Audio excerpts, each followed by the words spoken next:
Having trouble with Walmart's location restrictions? Here's how to fix it. First of all, check if your location services are enabled. Go to your phone settings, find the Walmart app and allow location access. If you are using a VPN, try turning it off. Walmart may restrict access if your location doesn't match your region. Make sure your Walmart app is up to date.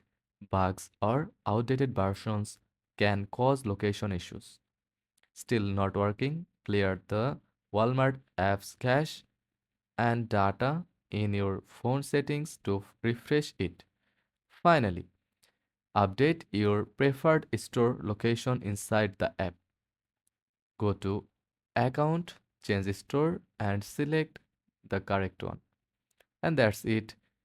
Your Walmart should now work without location issues.